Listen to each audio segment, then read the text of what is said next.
우리 하나님 말씀 같이 읽고 은혜를 나누도록 하겠습니다. 오늘 우리가 봉독하실 하나님 말씀은 요한계시록 신약성경 2장 1절부터 7절까지의 말씀을 봉독하도록 하겠습니다. 제가 계시록 2장 1절을 읽고요, 7절까지 한 절씩 교독하겠습니다.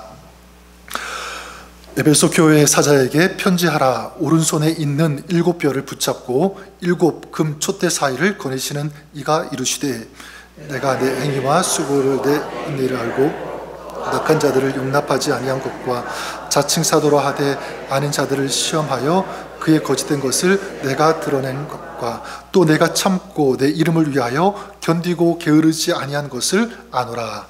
그러나 너를 책망할 것이 나니 너의 처음 사랑을 버려너라. 그러므로 어디서 떨어졌는지를 생각하고 회개하여 처음 행위를 가지라. 만일 그리하지 아니하고 회개하지 아니하면 내가 내게 가서 내 촛대를 그 자리에서 옮기리라. 오직 내게 이것이 있으니 내가 느골라당의 행위를 미워하는 자는 나도 이것을 미워하더라. 7절 같이 읽겠습니다. 귀 있는 자는 성령이 교회들에게 하시는 말씀을 들을지어다. 이기는 그에게는 내가 하나님의 낙원에 있는 생명나무의 열매를 주어 먹게 하리라. 아멘.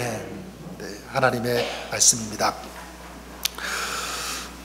최근 그 인터넷으로 어떤 뉴스를 검색하다가 우연히 이런 제목의 기사를 보았습니다.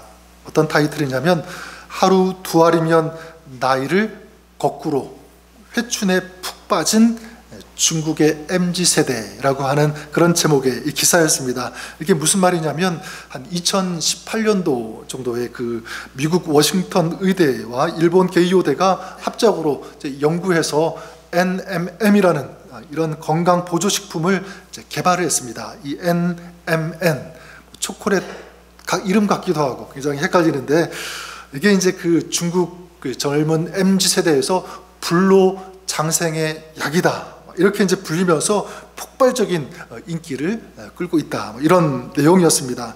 그래서 관계된 자료를 찾아보니까 미국 하버드 유전학자인 이 데이빗 싱클레어라는 이 박사가 있는데, 이분이 어떤 책을 썼냐면 노화의 종말이라고 하는 이 제목의 책을 썼습니다. 그 책 안에 이 NMM을 소개하는데, 이분이 이제 자기 자신을 실험했다는 거예요.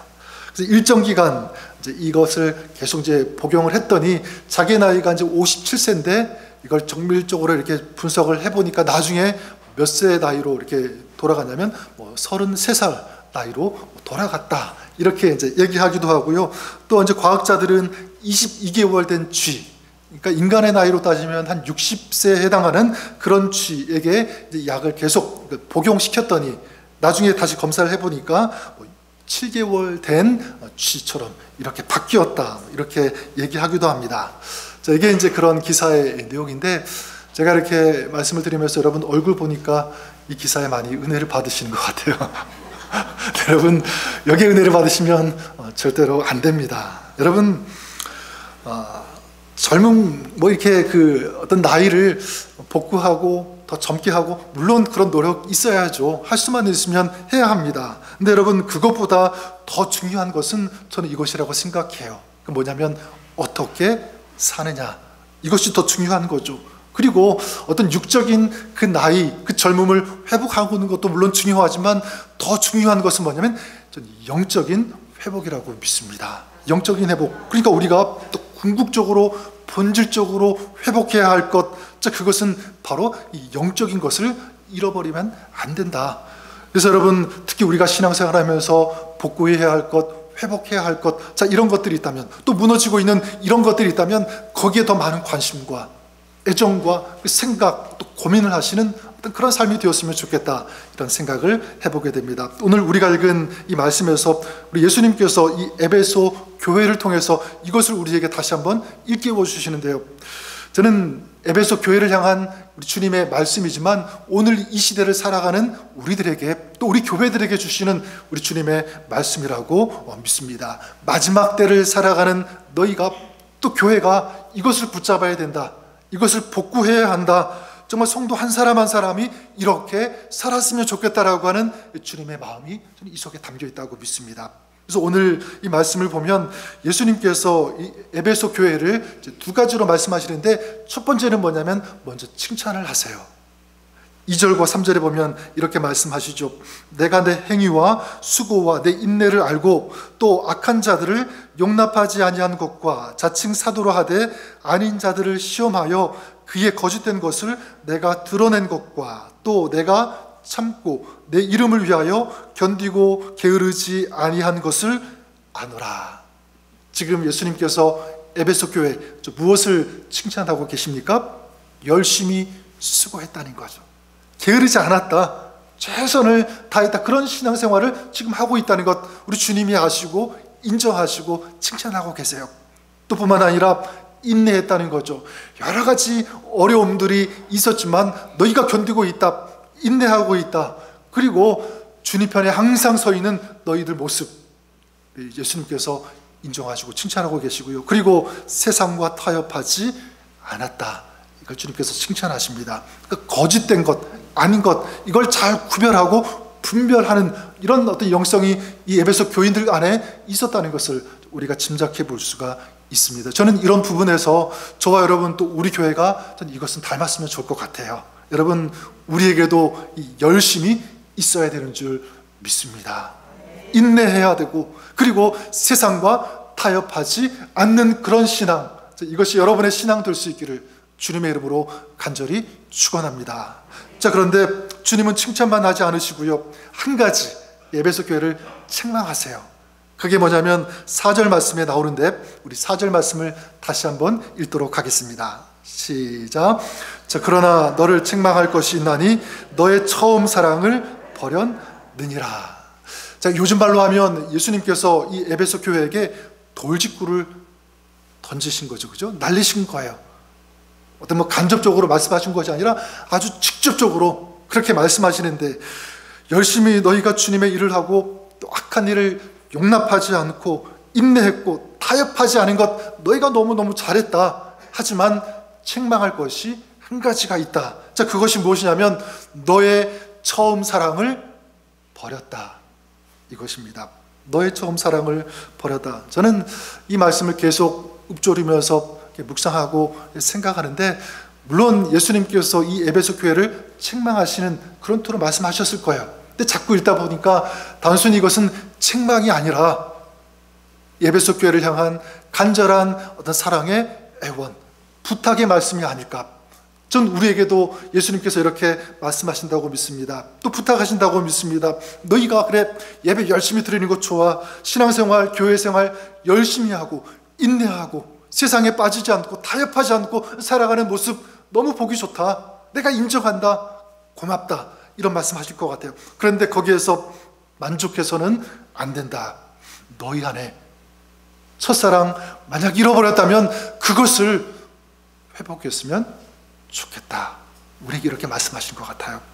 여러분, 그럼 우리가 다시 회복해야 할 처음 사랑은 어떤 사랑일까? 두 가지를 생각해 볼 수가 있는데, 첫 번째가 뭐냐면 바로 사람에 대한 사랑이 아닐까 생각합니다. 이 부분에 대해서는 제가 오늘 자세히 말씀드리지 않고 다음에 기회가 있으면 좀 더 자세히 나누고 싶어요.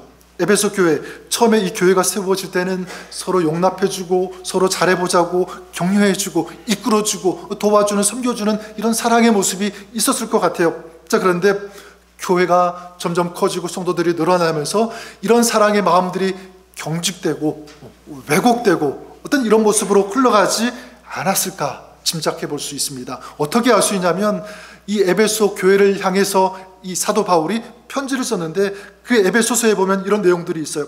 모든 겸손과 온유로 하고 너희가 그런 거죠, 오래 참음으로 사랑 가운데서 서로 용납하라. 사랑 가운데서 용납하라 라고 이렇게 얘기하는 것은 뭐냐면 그러지 않고 있다는 것을 알 수 있다는 거죠.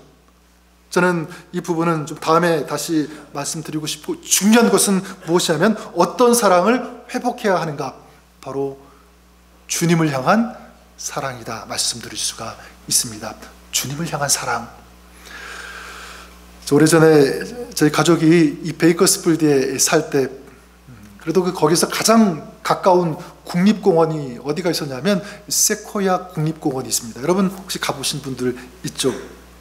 거기에 가끔씩 이제 시간 되면 올라간 적이 있는데, 거기 올라가면 여러분 아시겠지만, 가보시면 아시겠지만, 이 모로락이라고 하는 아주 높고 큰 바위가 있어요. 이제 거기에 이제 올라가게 되면 그 세코이아 그 전체가 한눈에 쫙 둘러볼 수 있는 아주 그런 좋은 이 장소인데, 거기 이제 올라가기 위해서는 어떻게 올라가야 되냐면, 좁은 이제 계단이 쭉 이제 펼쳐져 한 10분, 15분 정도 계속 올라가야 되고요. 옆에는 이제 떨어지지 말라고 난간이 이렇게 세워져 있는데, 보면 아찔합니다. 혹시라도 발을 잘못 디디면 이렇게 굴러 떨어지면 큰 부상이 있을 수 있고요. 목숨을 잃을 수 있는 굉장히 위험한 그런 곳입니다. 근데 지금 생각해도 아찔한 것은 뭐냐면, 그때 아이들이 어릴 때인데 그 아이들을 데리고 거기 올라갔다는 거예요. 큰 아이가 한 4살, 5살, 둘째는 더 어리니까 이제 올라가는데, 참 지금 생각하면 다시는 이제 못 올라갈 것 같아요. 근데 좀 제가 예민해서 그런지 아니면 좀 믿음이 부족해서인지는 모르겠지만, 그때는 뭐 잘 뭣도 모르고 이제 올라갔는데 너무너무 막 가슴이 조마조마하고요. 안절부절 못하고, 혹시라도 얘가 올라가다가 거기서 미끄러져가 넘어지고 떨어지면 어떻게 할까, 다치면 어떻게 할까, 막 마음이 두근두근 하는 거예요. 그래서 어떻게 했냐면, 둘째 아이는 그래도 애기니까 가슴에 꼭 이제 안고, 그리고 이제 첫째 아이는 어떻게 해서 혼자 막 이렇게 뛰어들 아이니까 조심하라고 손 꼭 붙잡고 막 이렇게 이제 제 아내하고 제가 이제 그렇게 케어했던, 지켰던 그런 시간들이 기억이 납니다. 자, 부모이다 보니까 또 아이들을 사랑하니까 그렇게 하는 것 당연한 거겠죠. 저는 그 모습을 생각하면서 우리 하나님의 사랑을 한번 생각해 보았습니다. 여러분, 저는 이 아이들을 사랑한다고, 그래도 아이들이 혹시라도 넘어지지 않을까, 다치지 않을까, 떨어지지 않을까, 안절부절하면서 초조하면서 막 그냥 아둥바둥 그 아이를 지키려고 했는데, 우리 하나님은 어떻게 했는가? 우리 하나님은 그러지 않으셨어요. 하나님은 독생자 예수 그리스도를 내어 주셨습니다. 우리를 이 죄와 사망의 속박에서 끊어주시기 위해서, 우리를 살려주시기 위해서, 참된 생명을 주시기 위해서 이 땅에 보내주셨고, 보내주신 것뿐만 아니라 고난당하셨죠. 그리고 십자가에 달려 죽으셨다는 사실입니다. 그 전에 채찍을 맞으셨는데, 그냥 채찍이 아니죠. 채찍 한 대 한 대 맞을 때마다 이 살점이 찢겨져 나가는 그런 채찍이었고, 피가 터지는 그런 채찍이었습니다. 그렇게 독생자 예수 그리스도 주님은 십자가에서 죽으신 거예요. 아버지가 그것을 다 보신 것입니다. 하나님은 그래요, 우리를 살리시기 위해서 아무것도 아끼지 아니하셨습니다. 우리가 그 사랑을 받아서, 얼마나 놀라운 사랑입니까? 아까 전 우리 찬양하지 않았습니까? 정말 그 주님의 사랑, 놀랍고 아름다운 그런 사랑, 우리가 고백했던 것처럼 우리가 그 사랑을 받은 거죠. 입은 것입니다. 그 사랑 때문에 우리는 살았고, 그 사랑 때문에 우리는 영원한 생명을 얻을 수가 있게 되었고, 그리고 그 사랑 때문에 우리는 하나님의 존귀한 자녀가 될 수 있게 된 줄 믿습니다. 얼마나 큰 사랑입니까? 혹시 여러분, 이 주님의 사랑이 아직 내 마음에 직접적으로 절실하게 잘 느껴지지 않는 그런 분 있습니까? 아직 그 사랑을 체험하지 못하신 분 있습니까? 여러분, 걱정하지 마십시오. 그냥 그 주님의 그 사랑 앞에 서시면 되는 거예요. 나를 사랑하신 그 주님, 이미 나를 위해 죽으신, 모든 것을 쏟아주신 그 주님의 그 이름을 부르면서 나를 향하여, 내 마음을 향하여 문을 두드리시는 그 주님 앞에 내 마음을 열어드리면 되는 거예요. 그 주님을 모시고 인정하면 되는 것입니다. 나의 구주로 고백하면 되는 거예요. 그러면 그 주님의 그 사랑이 우리 마음에, 우리 삶에 넘치도록 흘러 들어오게 되는 줄 믿습니다. 주님은 우리를 만나 주시는 줄 믿습니다. 자, 그런데 문제는 뭐냐면, 그 주님의 사랑을 내가 받았는데, 경험했는데, 체험했는데, 시간이 지나면서 그 이 사랑이 자꾸 식어졌다는 것이 문제입니다. 주님을 처음 만났을 때는 나 같은 것도 사랑하시는 그 주님의 그 사랑이 너무너무 감격해서, 너무 기뻐서, 감사하고, 그래서 나도 주님을 위해 살겠노라고 그렇게 결단하고 그랬었는데, 시간이 지나면서 이제 이게 퇴색되어 가는 거예요. 주님을 위해 산다고 했는데 자꾸만 나를 위해 살게 되고, 이제 심지어 주님조차도 주님 나를 위해 이것 해주십시오, 온통 자기 중심으로 살아가는 어떤 그런 모습들이 되고 있는 것은 아닌지. 부부가 오래 살면 여러분들은 그렇지 않겠지만 간혹 이렇게 얘기하시는 분들의 이야기를 들어봤습니다. 부부가 나중에 어쩔 수 없이 부부이기 때문에 그렇게 살아간다. 만약 그렇다면 여러분 그건 불행한 그런 생활 아니겠습니까? 여러분 우리가 신앙생활을 그렇게 한다는 것이 문제입니다. 주님을 믿는다고 하는데 사랑하지 않아요. 그런 감격이 없습니다. 설렘도 없어요. 여러분 믿는 것은 부정하지 않아요. 근데 믿는다는 것과 사랑하는 것은요, 이건 차이가 있습니다. 엄연히 다른 거예요. 여러분 만약 내가 믿는다, 신앙생활한다 라고 생각하는데 거기에 사랑이 없다면, 어떤 그런 설렘과 어떤 그런 기대, 어떤 그런 마음이 담겨지지 않다면 그 신앙생활은 뭐라고 말할 수 있냐면 신앙생활이 아니라 종교생활이 될 수도 있다는 것을 우리가 생각해 보았으면 좋겠습니다. 이제 우리 다음 주일이 2024년 우리 부활주일이고요. 이제 한 주일 동안 고난주간을 보내게 되는데 저는 참 많이 고민하고 생각해 보았습니다. 우리를 위해 그렇게 고난당하시고 죽으신 그 주님을 위해서 내가 가장 의미 있는 그런 일을 할 수 있다면 무엇이 있을까? 어떤 일을 하면 주님께서 기뻐하실까? 여기에 대해서 많이 질문하면서 생각해 보았는데 주님께서 이렇게 말씀해 주시는 것 같았습니다.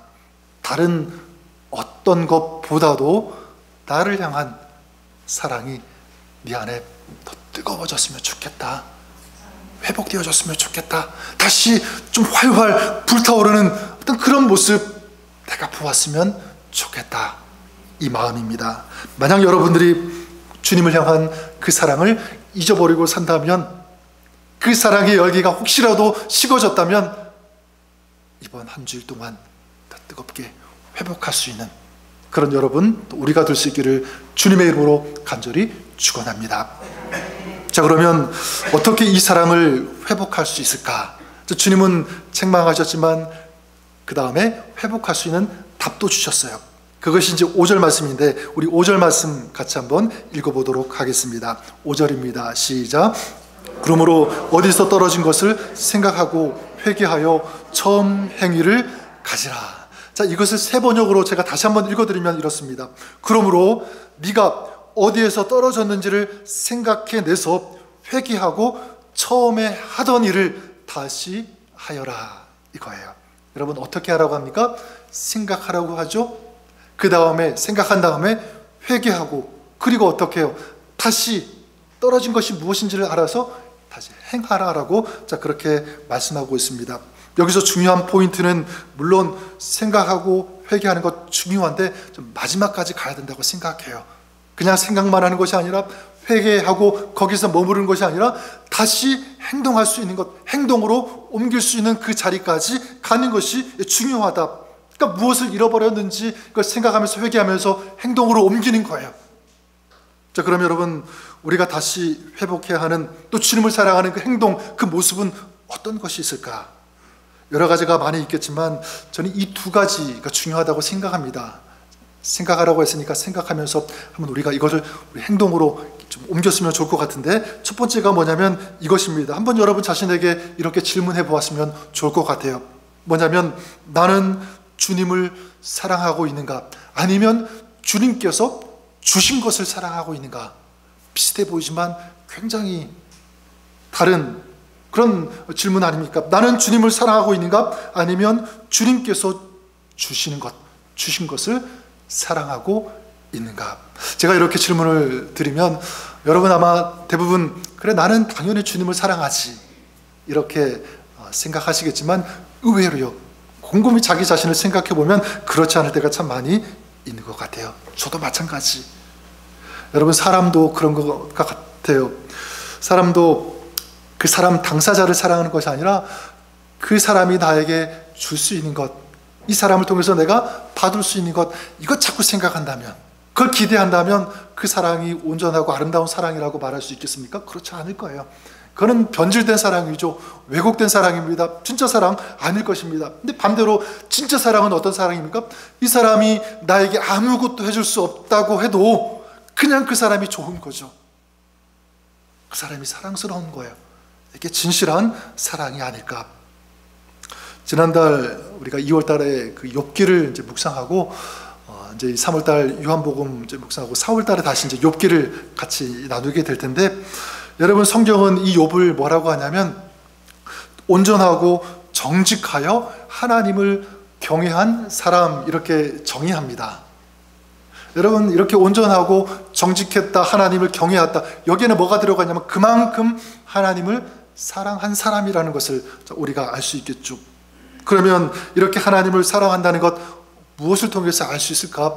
욥의 어떤 모습을 통해서 이 증명이 될까? 저는 욥기 1장 21절 언제 한번 제가 읽어드린 적이 있는데 제가 다시 읽어드리면 이렇습니다. 뭐라고 이 욥이 고백하냐면, 욥이 자기의 재산을 순식간에 다 잃어버렸을 때, 건강도 이제 없어졌을 때, 그때 고백하는 거예요. 1장 21절에 뭐라고 고백하냐면 이렇게 고백합니다. 주신 이도 여호와시요 거두신 이도 여호와시오니 여호와의 이름이 찬송을 받으실지니이다. 여러분 무엇을 알 수 있죠? 욥은 자기의 어떤 그 부요함, 부귀, 명예, 자기가 가지고 있는 그것 때문에 하나님을 사랑하지 않았어요. 하나님을 경외하거나 또 하나님 이것 때문에 하나님을 높이거나 그러지 않았다. 욥의 마음은 어디에 있었다는 것을 알 수가 있죠? 하나님께 있었던 것. 다시 말하면 욥은 주신 분을 사랑했지, 주신 분 하나님을 사랑했지, 하나님께서 주신 것들을 더 사랑하지 않았다라는 것을 알 수가 있습니다. 아브라함도 마찬가지죠. 100세 아들 이삭을 얻게 되었는데 갑자기 어느 순간 하나님께서 이 아브라함에게 너의 아들을 번제로 바치라. 어떻게 인간적으로 보면, 상식적으로 볼 때 말도 안 되는 엄청난 그런 명령 아닙니까? 그런 명령을 받았을 때 이 아브라함이 어떻게 하죠? 아무런 변명, 원망 얘기하지 않아요. 어떻게 그럴 수 있습니까? 하나님 앞에 따지지도 않고 바치라고 했더니 즉각적으로 그 아들을 모리아산으로 데리고 가서 그 아들을 번제로 드리려고 할 때 하나님께서 멈추어라 막으셨잖아요. 여러분 어떻게 아브라함이 그렇게 할 수가 있었죠? 저는 마찬가지라고 생각합니다. 아브라함은 주신 분을 사랑했지 주신 것을 사랑하지 않았다는 것입니다. 그랬을 때 하나님께서 아브라함에게 네가 정말 나를 경외하구나, 무슨 의미가 있는 거죠? 네가 나를 사랑하는구나. 하나님이 보신 거예요. 하나님이 그것을 그 자리에서, 그 아브라함의 모습 속에서 인정하신 거죠. 여러분 그렇다면 우리는 어떤가, 나는 어떤가 한번 생각해 볼 수 있기를 바랍니다. 혹시 나는 주신 분을 사랑하는 것이 아니라 하나님께서 주신 것들을 사랑하고 있지는 않은지, 또 앞으로 하나님께서 주실 것들을 자꾸 사모하면서 그것만 추구하면서 요청하고 있지는 않은지, 하는 일이 잘 되고 자녀들이 잘 되고 사업, 비즈니스 이런 일들이 잘 풀리고 문제들이 막 해결되고 그럴 때는 하나님 생각하고 인정하고 감사하고 막 찬양하는데, 이게 다운될 때, 안 될 때, 그럴 때는 원망한다면, 불평한다면, 그냥 주저앉아 있다면, 축 처진 상태로 있다면 그건 아니죠. 여러분 좀 부탁드리고 싶은 것은 그렇지 않아도 우리 하나님을 사랑하시는 그런 여러분 되시기를 바랍니다. 감사하는, 이게 정말 하나님께 영광 올려드리는 것이고 이것이야말로 정말 주님을 사랑하는 그런 모습인 줄 믿습니다. 저는 그런 의미에서 이 찬송이 우리 가슴 깊은 곳에서 막 이렇게 터져나왔으면 좋을 것 같아요. 어떤 찬송이냐면 우리 찬송가 그 주 예수보다도 귀한 것은 없네. 주 예수보다도 귀한 것은 없네. 무엇과 바꿀 수 없네. 이 세상 뭐와 부귀와 바꿀 수 없네. 그 누구를 더 사랑한다는 거예요? 주님을. 나는 이 세상 명예와도 바꿀 수 없네. 주 예수보다 바꿀 수 없다, 비교할 수 없다. 가장 귀한 분 우리 주님이시다. 이것이 여러분의 삶 속에, 신앙생활 속에 날마다 고백되어지고 찬송으로 선포되어 주시기를 우리 주님의 이름으로 간절히 축원합니다. 둘째로 우리가 던져야 할 질문이 있다면 이것입니다. 여러분 한번 질문해 보십시오. 나는 주님을 알아가고자 얼마나 더 힘쓰고 있는가라는 거예요. 너는 얼마나 더 애쓰고 있는가? 주님을 더 알기 위해서. 어떤 그 책에 보니까 이 부부싸움에 대한 이걸 분석한 글을 이렇게 보았는데 참 많이 동감이 되더라고요. 그게 뭐냐면 보통 뭐 여러분들은 그렇지 않겠지만 부부가 싸운다면 그 원인이 무엇인가 많은 경우에 이렇게 얘기한대요. 싸우는 원인을 서로 너무 잘 알기 때문에, 너무 잘 알아서 싸운다는 거예요. 근데 이 책은 어떻게 분석하고 있냐면 잘 알아서 싸우는 것이 아니라 반대로 잘 몰라서 싸운대요. 이게 부부싸움의 원인이라는 것입니다. 그래서 오래 살아가다 보면 보통 내가 잘한다, 이 사람에 대해서 너무너무 잘한다, 이런 생각을 많이 가지게 되는데 실상은 그렇지 않다는 거예요. 오래 살았지만, 긴 시간 함께 했지만 사실 모르는 게 훨씬 더 많다라는 것입니다. 정말 그런 것 같아요. 저도 뭐 20년 넘게 살았지만 문득문득 이렇게 내가 이거 몰랐구나, 왜 이거 몰랐을까 후회도 되고 그럴 때가 굉장히 많이 있는 것 같아요. 어떤 분이 막 그렇게 싸우면서 그러다 그래요. 남편이 자기 아내에게 뭐라고 했냐면, 아니 당신이 어떻게 그럴 수 있느냐, 내가 돈 열심히 벌어가지고 다 당신한테 다 갖다 줬는데 당신이 어떻게 막 그럴 수 있느냐 그러대요. 여러분, 이 사람이 지금 뭘 모르고 있는 거죠? 다른 모든 남자들이 다 똑같이 그렇게 하고 있다는 것을 모르고 있는 거죠. 모르는 게 너무 많아요. 근데 여러분, 저는 혹시 여기에 부부가 계신다면 좀 그랬으면 좋을 것 같습니다. 여러분, 내가 다 안다고 생각하지 마시고 더 알아가시기를, 힘쓰시기를 바랍니다. 마음에 힘든 것이 혹시 무엇이 있는지, 눈에 보이지 않지만, 뛰지 않지만 아파하는 것이 무엇이 있는지, 또 우리 배우자가, 우리 가족이 정말 진정으로 원하는 것이 어떤 것인지를 알아가는 이런 모습이 필요하지 않을까. 저는 주님을 향해서도 마찬가지라고 믿습니다. 여러분, 정말 우리가 주님을 사랑한다면 그 주님을 알아가고 싶은 마음이 들어야 되는 거죠. 그렇지 않습니까? 살아가는 사람도 더 알아가기를 힘쓰는데 정말 우리가 주님을 사랑한다면 그런 노력이 있어야 되죠. 그래서 호세아 선지자가 우리에게 선포합니다. 부탁해요. 뭐라고 하냐면 호세아 6장 3절에 보면, 그러므로 우리가 여호와를 알자, 힘써 여호와를 알자. 우리 식으로 말하면 여러분, 우리가 하나님을 알기 위해 힘씁시다. 최선을 다해서. 그런 부탁 아니겠습니까? 저는 주님을 우리가 알기를 힘쓸 때 그거는 주님께 유익이 되는 것이 아니라 주님을 알기를 힘쓰면 이 모든 것들이 우리에게 유익이 된다고 생각해요. 왜 그런지 아십니까? 여러분, 우리가 하나님이 어떤 분인지를 알면 먼저는 두렵지 않아요. 담대할 수 있다는 것입니다. 그래서 호세아 6장 3절 읽어드렸는데 그 앞에 나오는 2절을 보면 이렇게 말씀합니다. 하나님은 우리를 살리시고 우리를 일으키시기 때문에 우리가 주님 때문에 살 수 있습니다. 여러분, 그런 찬양도 있죠. 마음속에 어려움이 있을 때 주님 내게 먼저 오사 내 마음을 만지고, 주님 앞에 나아올 수 없을 때 주님 나를 먼저 안으시네. 그럼에도 불구하고 날 사랑하시는 내 하나님의 사랑은 나의 모든 걸 덮고, 그럼에도 불구하고 날 안아주시는 하나님의 사랑. 우리가 그 하나님을 안다면, 그 하나님의 사랑을 안다면, 얼마나 나를 절실히 그렇게 나를 위하시는 그 하나님의 그 마음을 우리가 안다면 무엇이 두렵겠어요, 그죠? 우린 용기 내서 지금 내가 주저앉아 있을 수밖에 없는 그런 상황 가운데 있다고 할지라도 다시 일어날 수 있는 거예요. 다시 힘을 낼 수 있고 용기 낼 수 있는 것입니다. 뛰어갈 수 있는 인생이 될 수 있는 것, 나를 사랑하시는 그 주님을 아니까 그럴 수 있다.